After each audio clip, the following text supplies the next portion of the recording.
अस्सलामुअलैकुम बच्चों, कैसे हो आप लोग? ठीक हो बच्चों? आप लोगों के साथ जो मैं टॉपिक शेयर करने लगा हूं वो हमारी सेकेंड ईयर की केमिस्ट्री है। चैप्टर नंबर है 8।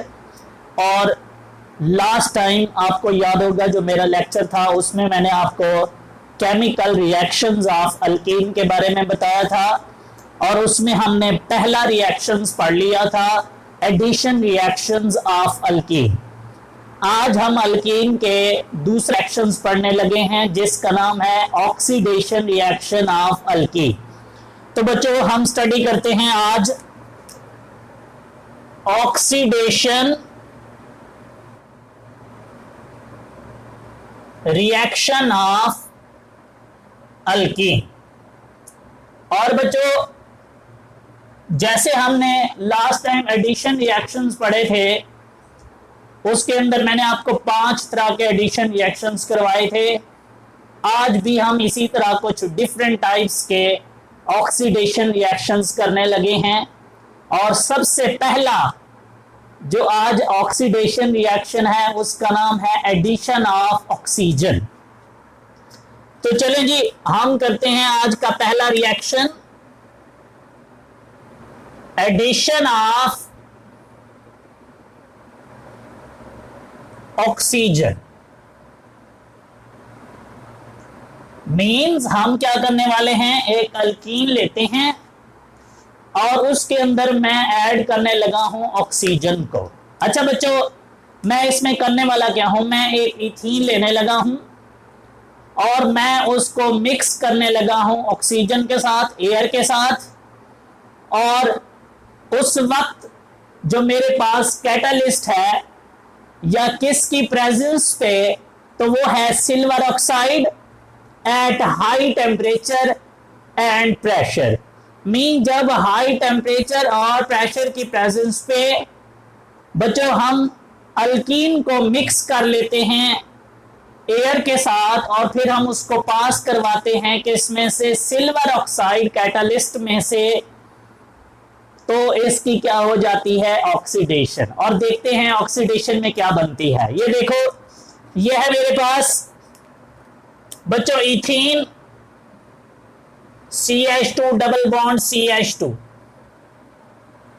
Plus half O2। बच्चों आप जानते हो कि मॉलिक्यूलर ऑक्सीजन को अगर एक ऑक्सीजन को लिखना हो तो ऐसे लिखा जाता है हाफ O2। और यहां इस वक्त जो बच्चों हमारे पास कैटलिस्ट है वो है सिल्वर ऑक्साइड Ag2O और टेम्परेचर है हमारे पास तकरीबन 300 डिग्री सेल्सियस। मींस जब हम अल्कीन को एयर के साथ मिक्स करते हैं और हम उसे पास करवाते हैं सिल्वर कैटलिस्ट की मौजूदगी पे एट हाई टेम्परेचर और प्रेशर पे, तो बच्चों होता क्या है, ये जो पाई बॉन्ड है ये क्या हो जाएगा, ब्रेक, और ऑक्सीजन इन दोनों कार्बन के साथ इस तरीके से अटैच हो जाता है। CH2 सिंगल बॉन्ड CH2 और ये ऑक्सीजन बच्चों लग गया। ये जो चीज हमारे पास बनी है इसे हम बोलते हैं, सिंपली हम इसको अपो ऑक्साइड भी कहते हैं या हम इसको बोलते हैं इथाइलिन अपो ऑक्साइड। तो इसका नाम भी लिख लेते हैं, इथाइलिन अपो ऑक्साइड। और बच्चों ये आपका बहुत इंपॉर्टेंट शॉर्ट क्वेश्चंस है, मोस्टली शॉर्ट क्वेश्चन पूछा होता है कि how ethylene epoxide are form. तो आप कहोगे सर जब हम इथीन की ऑक्सीडेशन करते हैं सिल्वर ऑक्साइड कैटलिस्ट की प्रेजेंस पे तो हमारे पास क्या बनती है, इथाइलिन अपो ऑक्साइड। और ये एक इंपॉर्टेंट कंपाउंड है जिसको हम इंडस्ट्रियल स्केल पे मोस्टली यूज करते हैं और ग्लाइसोल जैसे कंपाउंड्स की सिंथेसिस करते हैं। नेक्स्ट चलते हैं जी, दूसरे वाला रिएक्शन है वो भी हमारा ऑक्सीडेशन रिएक्शन है और अल्लाह के फजल से उसके 3 नाम हैं। सबसे पहला नाम है जी hydroxylation.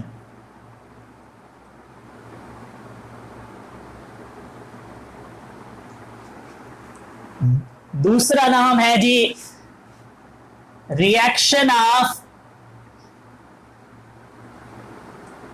Alkyne with KMnO4 potassium permanganate. और तीसरा नाम है जी बेयर टेस्ट।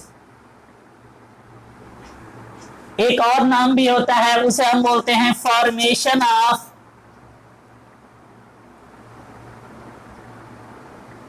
इथाइलिन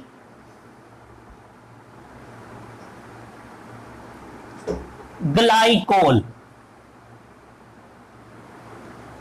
चलें जी, ये सारे नाम इसलिए लिखे हैं ताकि आपका शॉर्ट क्वेश्चंस हो जाएं। सबसे पहले वाले का मतलब समझाता हूं। हाइड्रोक्सिलेशन होता है addition of hydroxyl group. Mean मैं एक अल्कीन लूंगा और उस अल्कीन के अंदर जो डबल बॉन्ड होगा मैं उसको तोड़ूंगा और दोनों जो एडजेसेंट कार्बन होंगी जिनके साथ डबल बॉन्ड लगा होगा मैं उन दोनों कार्बन के साथ क्या लगा दूंगा, हाइड्रोक्सिल ग्रुप। और इसी को हम क्या बोलेंगे, hydroxylation. Means the addition of hydroxyl group towards the या to the adjacent carbon atom in alkene is called hydroxylation of alkene. दूसरे नाम पे गौर करो, reaction of alkene with KMnO4। Means मैं क्या करने वाला हूं, यहां अल्कीन लेने वाला हूं और उसका रिएक्शन करने वाला हूं किसके साथ, KMnO4 के साथ। बच्चों KMnO4 जो है एक ऑक्सीडाइजिंग एजेंट है। मीन मैं इस ऑक्सीडाइजिंग एजेंट की प्रेजेंस पे बच्चों यहां मैं इस अल्कीन की क्या करने वाला हूं, ऑक्सीडेशन। तीसरे नाम पे आओ, बायर्स टेस्ट या बेयर्स लोग बोलते हैं, बेयर्स टेस्ट। हमारे एक बहुत ही प्यारे केमिस्ट्री के बुजुर्ग हैं, केमिस्ट्री के साइंटिस्ट हैं, जर्मन केमिस्ट हैं, इनका नाम है एडोल्फ वॉन बेयर्स। उन्होंने एक रिएजेंट तैयार किया इसी रिएक्शन के लिए। उस रिएजेंट का नाम है 1% अल्कलाइन KMnO4 सॉल्यूशन। याद रखना 1%, ये जो मैंने यहां बोला है ना अल्कीन का रिएक्शन विद KMnO4, वो बेसिकली क्या है, 1% अल्कलाइन KMnO4 सॉल्यूशन। कोल्ड होता है, कोल्ड भी लोग बोलते हैं, कोल्ड 1% अल्कलाइन KMnO4 सॉल्यूशन। और बच्चों याद रखना इसी रिएजेंट को हम क्या बोलते हैं, बेयर्स के नाम की वजह से बेयर रिएजेंट्स। और फिर ये एक टेस्ट होता है बच्चों, इसमें टेस्ट क्या होता है बेसिकली, इसकी भी मैं आपको स्टोरी सुना दूं। हमारे पास होते हैं कोई अनसैचुरेटेड कंपाउंड्स, अगर आपने उसको चेक करना हो कि इस कंपाउंड्स के अंदर अनसैचुरेशन मौजूद है या नहीं, या कहीं पे कोई अनसैचुरेटेड कंपाउंड मौजूद है या नहीं, मींस अल्कीन है या नहीं।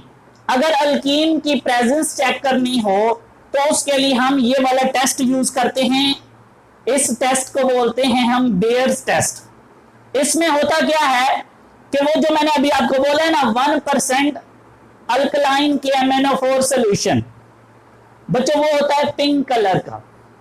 वो क्या करता है, वो यहां इस अल्कीन के साथ रिएक्ट कर जाएगा और रिएक्ट करने के बाद उसका जो पिंक कलर होता है वो खत्म हो जाता है, डिस्चार्ज हो जाता है।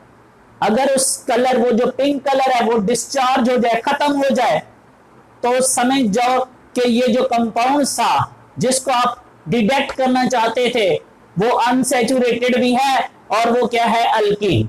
तो अल्कीन की प्रेजेंस या अनसैचुरेशन का पता करना हो तो उसके लिए बच्चों जो हम टेस्ट यूज करते हैं उसे हम क्या बोलते हैं, बेयर्स टेस्ट। इसमें क्या होता है कि जो अल्कीन होती हैं वो 1% KMnO4 सॉल्यूशन के साथ रिएक्ट करती हैं और उसका जो पिंक कलर होता है उसको क्या कर देती हैं, डिस्चार्ज। और इस तरीके से हमें अल्कीन की या अनसैचुरेशन की क्या पता चलता है, प्रेजेंस का पता चल जाता है। और आपके बोर्ड के एग्जाम में मोस्टली हर साल इस चैप्टर का सबसे मोस्ट इंपॉर्टेंट क्वेश्चन है कि या तो इस तरीके से पूछा होता है कि how the presence of unsaturation can be detected, या how Baeyer test is used to detect the presence of unsaturation, या सिंपली पूछा होता है व्हाट इज बेयर्स टेस्ट। ठीक हो गया, इस तरीके से पूछा होगा बेयर टेस्ट से मुतल्लिक। एक और तरीका, बातें सारी एक ही हैं, मींस जब मैं रिएक्शंस लिखूंगा तो आपको नजर आएगी कि सब में मैंने एक ही बात, सारी चीजों को मैं फॉलो करूंगा। अब है formation of ethyl ethylene glycol.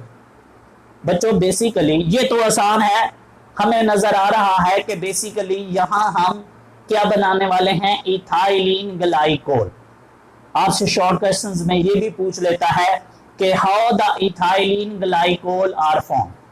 तो आप सिंपली याद रखना, जब भी आप अल्कीन के और स्पेशली इथीन के को जब आप ट्रीट करवाते हो किसके साथ, 1% कोल्ड 1% KMnO4 सोल्यूशन के साथ, या 1% अल्कलाइन KMnO4 सोल्यूशन के साथ, तो बच्चों वो जो अल्कीन होती है वो क्या करती है, अपने आप को चेंज कर लेती है, उसका जो डबल बॉन्ड है वो ब्रेक हो जाता है और उसके साथ क्या लग जाते हैं, 2 हाइड्रोक्सिल ग्रुप। इस तरीके से उसकी हाइड्रोक्सिलेशन भी हो जाती है, इस तरीके से वो इथाइलिन ग्लाइकोल में भी चेंज हो जाती है, इस तरीके से ये रिएक्शन भी हो जाता है, इस तरीके से ये वाला टेस्ट भी हो जाता है जिसे हम क्या बोलते हैं, बेयर्स टेस्ट। और जरा बात लंबी हो गई थी, रिएक्शंस लिखते हैं। स्टोरी जो थ्योरी मैंने आपको बोली है वो हम यही लिखेंगे कि भाई इसमें अल्कीन जो है वो ट्रीट की जा रही है, रिएक्ट की जा रही है किसके साथ, कोल्ड 1% अल्कलाइन KMnO4 सोल्यूशन के साथ, और फिर उसकी क्या हो जाती है, हाइड्रोक्सिलेशन, और उस हाइड्रोक्सिलेशन के रिजल्ट में बच्चों हमें क्या मिल जाता है, इथाइलिन ग्लाइकोल। और उसके बाद हम ये भी कहेंगे कि ये जो 1% KMnO4 का अल्कलाइन सोल्यूशन है इसको हम क्या बोलते हैं, बेयर रिएजेंट। और इस टेस्ट को यूज किया जाता है to detect the presence of unsaturation, इसलिए इस टेस्ट को हम क्या बोलते हैं, बेयर्स टेस्ट। तो अब है हम जरा रिएक्शंस लिखते हैं। बच्चों ये देखो, ये मेरे पास है alkyne CH2 double bond CH2 plus KMnO4 plus water, क्योंकि KMnO4 बच्चों के इसके अंदर मौजूद होगा, वाटर के अंदर। अच्छा होना क्या है, सबसे पहले मैं आपको याद यहां करा देता हूं कि आपने रिएक्शंस को कैसे लिखना है, फिर मैं आपको इसकी असल जो अंदर वाली कहानी है वो भी बताऊंगा, इसका मैकेनिज्म भी।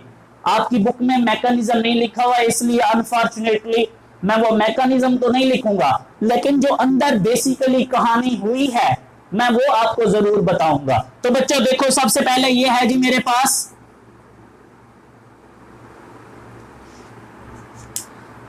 ये जो मेरे पास बच्चों ये क्या है, डबल बॉन्ड, ये यहां क्या होता है, ब्रेक, और यहां से 2 ऑक्सीजन बच्चों। अच्छा एक और बात भी आपको बता दूं, आपने जैसे ही बच्चों ये KMnO4 को वाटर में डिसॉल्व किया होगा ये आयोनाइज हो गया होगा।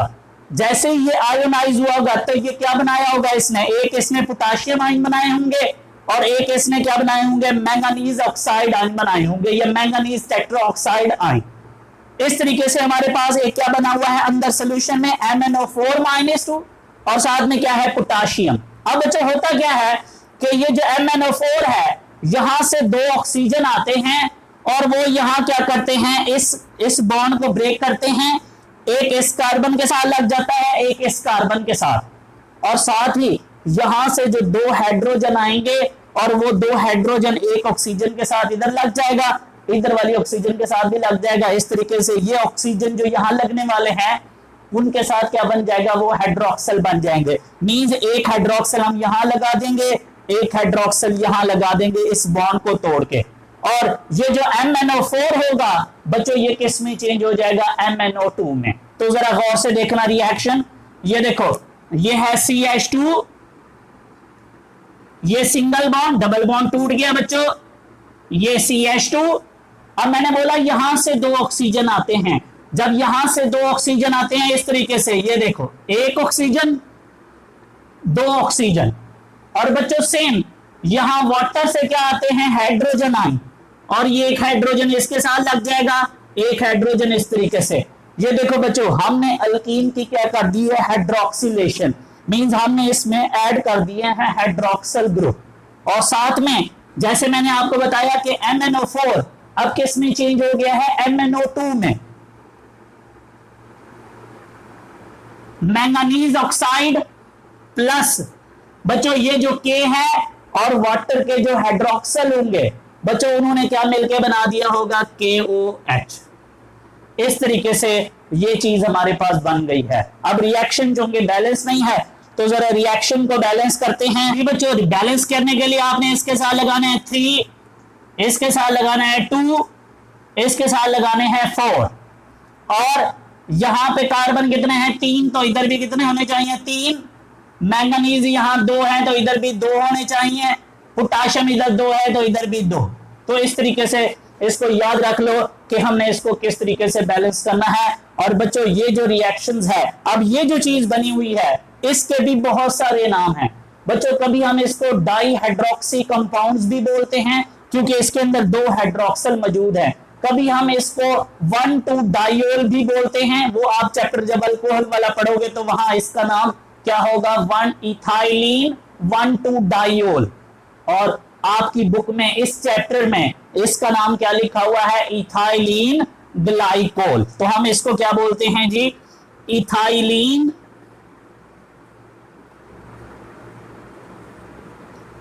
ग्लाइकोल। तो इस तरीके से बच्चों ये चीज हमारे पास क्या हो जाती है, प्रिपेयर हो जाती है। और नेक्स्ट ये अब मेरे ख्याल में आप लोगों को इसकी समझ आ गई होगी कि हाइड्रोक्सिलेशन का मतलब क्या है, ये सारी बातों का। और यहाँ पे इस सोल्यूशन का, इस बेयर रिएजेंट का ये जो 1% अल्कलाइन के MnO4 सोल्यूशन है, इस जब ये रिएक्शन होता है तो रिएक्शन से पहले इसका जो कलर होता है वो क्या होता है, पिंक कलर।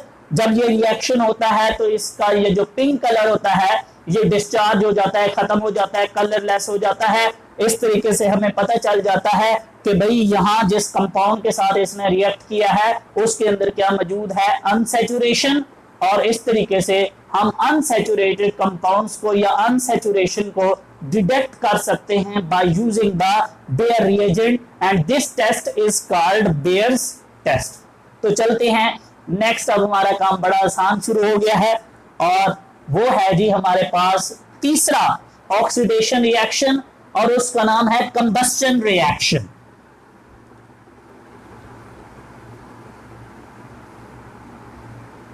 कंबस्टन रिएक्शन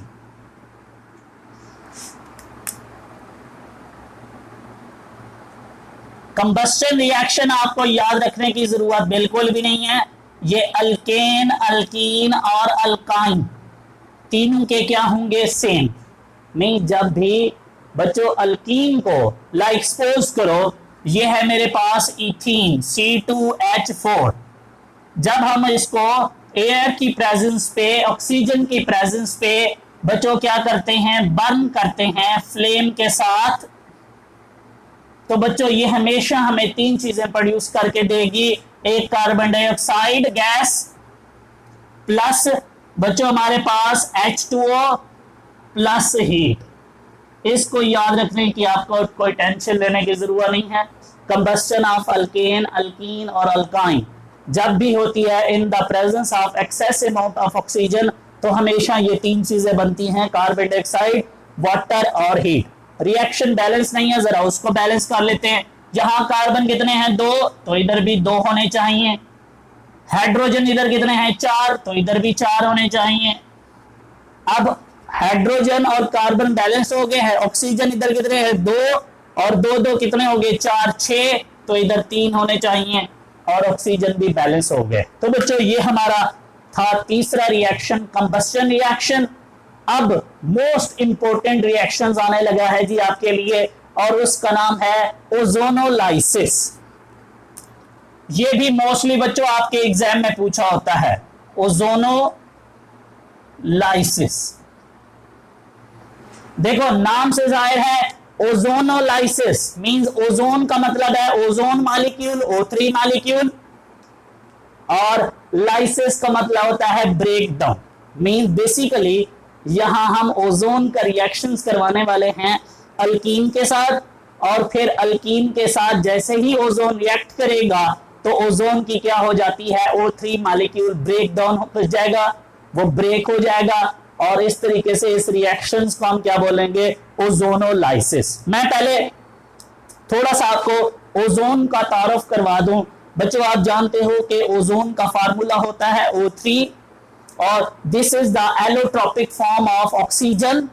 और ओजोन बच्चों याद रखना बहुत ज्यादा क्या होती है, रिएक्टिव, क्योंकि 3 ऑक्सीजन आपस में जुड़े होते हैं और वो बहुत ज्यादा अनस्टेबल होते हैं, इसलिए ओजोन को हम क्या मानते हैं, बहुत ज्यादा रिएक्टिव स्पीशीज।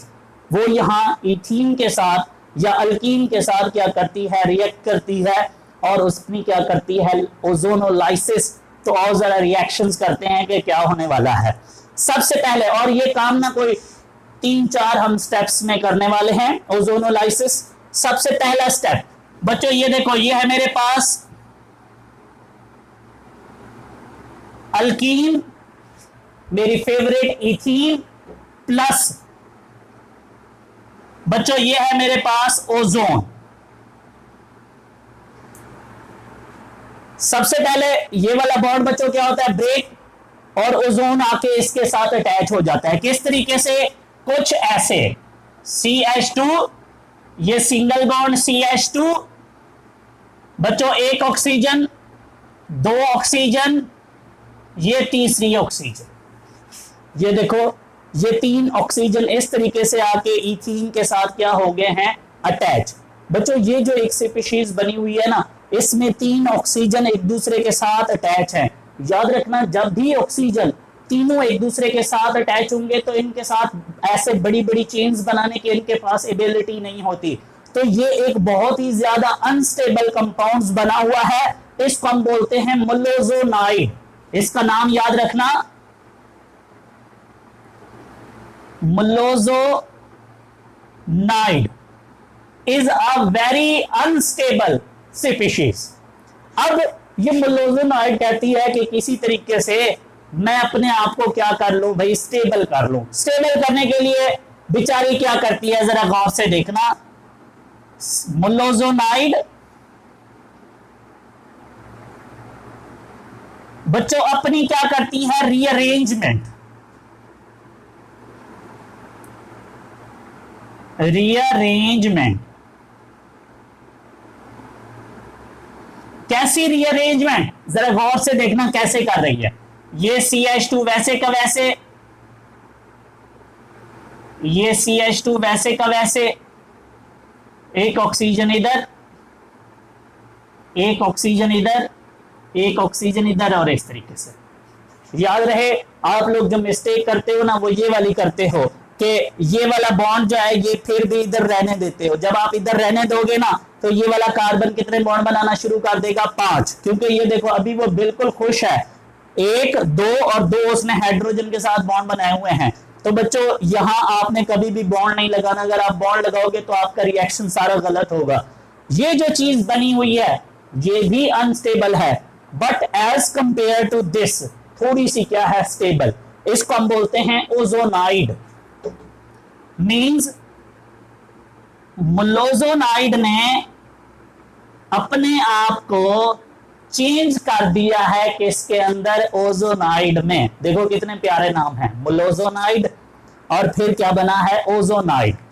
अच्छा बच्चों अब ये जो ओजोनाइड है ये अपने आप को रिएक्ट करवाता है जिंक के साथ और वाटर के साथ, रिएक्ट करके खुद को रिड्यूस कर देता है इनटू एल्डिहाइड और कीटोन्स, या और साथ में क्या बनाता है, हाइड्रोजन परऑक्साइड।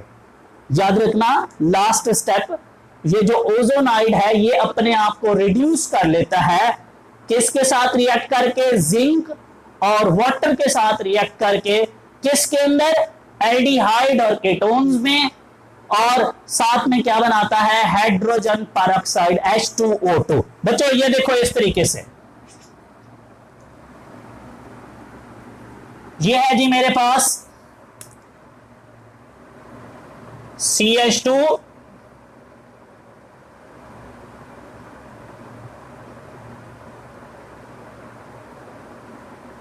ओजोनाइड,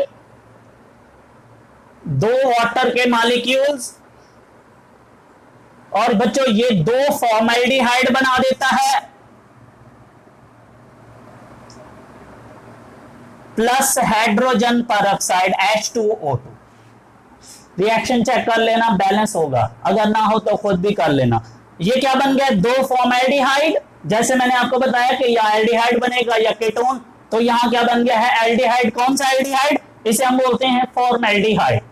अब बच्चों क्या करता है, ये जो हाइड्रोजन परऑक्साइड है H2O2 एंड पे, ये वो जो हमने साथ जिंक यूज की हुई थी, ये जिंक के साथ रिएक्ट करके क्या बना देता है, जिंक ऑक्साइड प्लस वाटर, और इस तरीके से इस रिएक्शन का क्या होता है, इख्तिताम, और इसे हम बोलते हैं ओजोनोलाइसिस ऑफ अल्कीन। तो बच्चों ये भी बहुत ज्यादा इंपॉर्टेंट रिएक्शन है। मोस्टली कभी कभार तो ये लॉन्ग क्वेश्चंस के अंदर भी पूछा होता है, इसके साथ कुछ और भी साथ शामिल कर लेता है, लाइक हाइड्रोक्सिलेशन शामिल कर लेगा, या बेयर टेस्ट शामिल, जिसे दूसरा नाम है वो, और ये दोनों इकट्ठे मिला के एक लॉन्ग क्वेश्चन पूछ लेता है, नहीं तो शॉर्ट तो पक्का है। फिर नेक्स्ट है जी लास्ट बच्चों हमारा रिएक्शन है, ये ऑक्सीडेशन रिएक्शन ना यहाँ पे खत्म हो गए हैं हमारे, जो है वो ये बेसिकली 4 ऑक्सीडेशन रिएक्शन थे, एक एडिशन ऑफ ऑक्सीजन, और बच्चों दूसरे वाला जो था वो था हाइड्रोक्सिलेशन, तीसरा था कंबस्शन, और चौथा था ओजोनोलाइसिस। अब लास्ट रिएक्शन है बच्चों तीसरा रिएक्शन, बेसिकली पहला रिएक्शन था एडिशन रिएक्शन, मैंने आपको पहले भी बताया था, दूसरे थे ऑक्सीडेशन रिएक्शन, और लास्ट वाला है जी ये वाला रिएक्शन, इसे हम बोलते हैं पॉलीमराइजेशन रिएक्शन। ये बड़े आसान हैं, ये कभी कभी शॉर्ट क्वेश्चंस में पूछे होते हैं। पॉलीमराइजेशन रिएक्शन,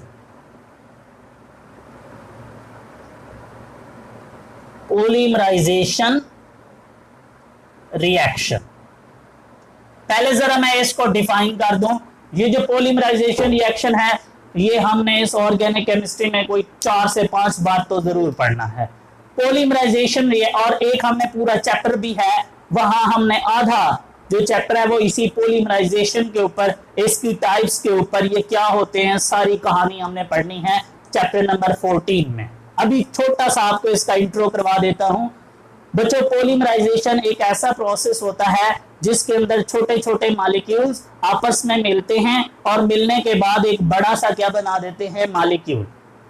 वो जो बड़ा सा मॉलिक्यूल होता है उसे हम बोलते हैं पॉलीमर, और इस प्रोसेस को हम बोलते हैं पॉलीमराइजेशन। और वो जो छोटे छोटे मॉलिक्यूल्स होते हैं, इस केमिस्ट्री की लैंग्वेज में हम उन्हें बोलते हैं मोनोमर। जब लार्ज नंबर ऑफ मोनोमर आपस में क्या होते हैं, कंबाइन, तो एक क्या बनता है, पॉलीमर, और उस प्रोसेस को बच्चों हम क्या बोलते हैं, पॉलीमराइजेशन रिएक्शन। तो आओ मैं यहाँ पे जो लार्ज नंबर ऑफ, यहाँ है पॉलीमराइजेशन ऑफ अल्कीन, मींस मैं यहाँ अल्कीन लेने वाला हूं, भाई कौन सी अल्कीन, इथीन लेने वाला हूं, और बच्चों बहुत सारे इथीन के मॉलिक्यूल्स लेने लगा हूं। याद रखना, जब बहुत सारे इथीन के मॉलिक्यूल्स हो, मींस मैंने यहाँ large number of ethene molecules use करने लगा हूं, और वो सारे के सारे इथीन मॉलिक्यूल्स यहाँ क्या कहलाएंगे, मोनोमर्स कहलाएंगे। तो गौर से देखना जरा, ये है मेरे पास N, मींस बहुत सारे नंबर्स में ethene molecule, CH2 double bond CH2। बच्चों ये क्या करते हैं, हाई टेम्परेचर और हाई प्रेशर की प्रेजेंस पे बच्चों इसकी क्या हो जाती है, पॉलीमराइजेशन, और क्या बनता है हमारे पास, ये देखो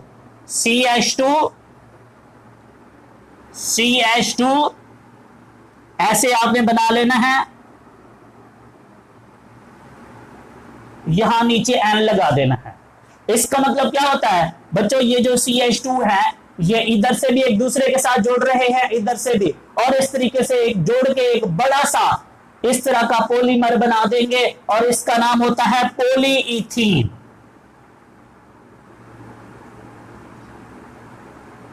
और यही बच्चों होते हैं पॉलीइथीन बैग्स वगैरह जो हम इस्तेमाल करते हैं, वो बेसिकली यही पॉलीमर्स होते हैं। और ये कैसे बना है बच्चों, जब यहां पे large number of ethene molecules क्या हुए हैं, कंडेंस हुए हैं, आपस में मिले हैं, तो उनके मिलने से हमारे पास यहां क्या बना है, एक बड़ा मॉलिक्यूल्स, एक बड़ा पॉलीमर बना है जिसका नाम क्या है, पॉलीइथीन।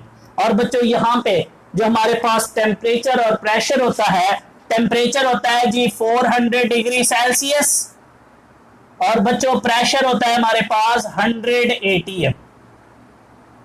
मींस इस कंडीशन पे जब हम बहुत सारे इथीन मॉलिक्यूल्स को क्या करते हैं, कंबाइन, तो बच्चों हमारे पास एक क्या बढ़ता है, पॉलीमर, और उस पॉलीमर का नाम क्या है, पॉलीइथीन। और इस पूरे प्रोसेस को हम क्या बोलते हैं, पॉलीमराइजेशन रिएक्शन। और बच्चों याद रखना, इसके बारे में डिटेल हम आगे चैप्टर्स में भी पढ़ेंगे। ऐसा नहीं होता कि हर छोटे मॉलिक्यूल्स आपस में ऐसे कंबाइन होते जाएं। किसी भी मॉलिक्यूल को अगर एक दूसरे मॉलिक्यूल के साथ अटैच होना है तो उसके पास दो चीजों का होना जरूरी है, या तो उसके पास फ्री रेडिकल्स हों या फिर उसके पास बच्चों क्या होना चाहिए, पाई बॉन्ड होना चाहिए। तो आप जानते हो ना, अल्कीन इथीन के पास यहाँ क्या है, पाई बॉन्ड। यही पाई बॉन्ड आगे ऐसे शिफ्ट हो जाता है और दूसरे वाले इथीन के साथ अटैच हो जाता है, जो इधर पड़ा होगा उसका इसके साथ शिफ्ट हो जाएगा। इस तरीके से इस पाई बॉन्ड की मदद से ये इथीन मॉलिक्यूल एक दूसरे के साथ अटैच होते जाते हैं और एक बड़ा सा क्या बना देते हैं, पॉलीमर। और इस रिएक्शन को, इस प्रोसेस को हम क्या बोलते हैं, पॉलीमराइजेशन रिएक्शन। और इस तरीके से ये जो हमारे अल्कीन के केमिकल रिएक्शंस थे तीनों, वो आज खत्म हुए। इनको एंजॉय करो। Thank you so much. Allah Hafiz.